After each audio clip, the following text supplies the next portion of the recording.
Hi everyone, I'm Shreya Zichi, and I'm excited to share a meaningful volunteering experience I had from February 2019 to December 2021 with SayDaNar Community Development Center, a program supporting Burmese refugees in Lowell, Massachusetts. SayDaNar, meaning goodwill in Burmese, offers vital services and fosters a supportive community for refugees fleeing Myanmar's conflict. I volunteered as a teacher in their homework help club, assisting children with school assignments. In my presentation, I'll highlight Myanmar's ongoing conflict, SayDaNar's essential work, and the resilience of Burmese refugees, drawing from my experiences, interviews with locals, and course connections. Myanmar's turmoil traces back to its 1948 independence from British rule, sparking ethnic tensions and demands for autonomy from groups like the Karen, Kachin, and Shan. The military, known as the Tatmadaw, has clashed with these ethnic armed groups, leading to violence, human rights abuses, and forced displacement. Due to the unrest, the army seized control in a coup d'état in 1962, ruling Myanmar with an iron fist ever since.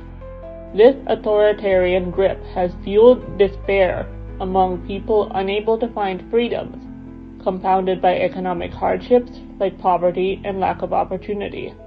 Together, these factors drove an influx of Burmese refugees to the United States in the late 2000s, many of whom found refuge through SayDaNar. Founded in 2012 by artist Thang Mung, a political science professor at UMass Lowell, SayDaNar grew from the Burma Volunteer Group to meet the urgent needs of Burmese refugees.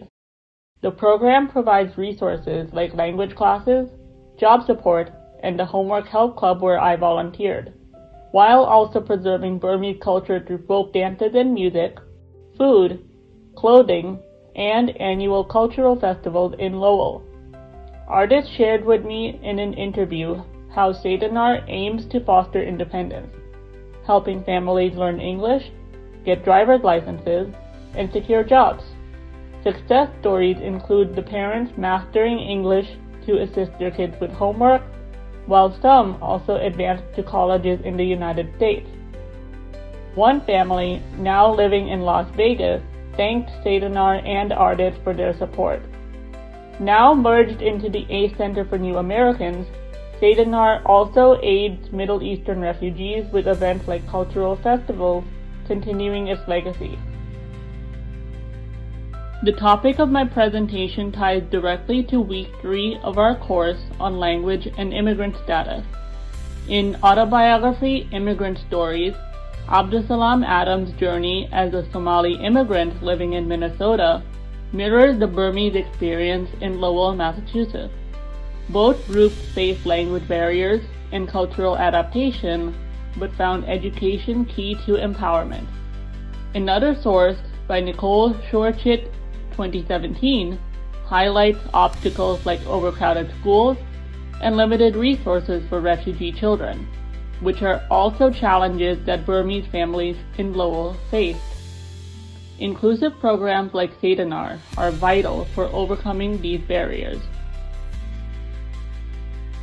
Volunteering at SayDaNar was deeply rewarding. I formed strong bonds with the children and built a sense of trust with many of them.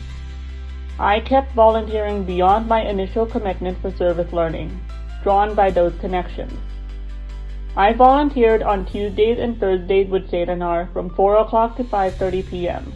I specifically chose to work with elementary school children since I have prior experience with them on subjects like math, reading, and writing. I attended an annual field trip in the summer of 2022 with a large group of children and other volunteers from SayDaNar as a chaperone to Canopy Lake Park.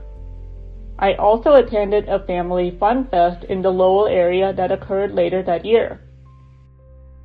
I had an interview with Sarah Tway, who moved to Lowell from Waltham in the 7th grade as a Burmese refugee. She said SayDaNar brought stability, helping her family adjust. Initially shy and introverted, Sarah gained pride and confidence by connecting with peers facing similar challenges like language barriers. When her father passed away a few years ago, SayDaNar and the Burmese community supported her and her mother with gatherings and practical help. The Burmese refugees in Lowell exemplify resilience, rebuilding their lives with SayDaNar's support.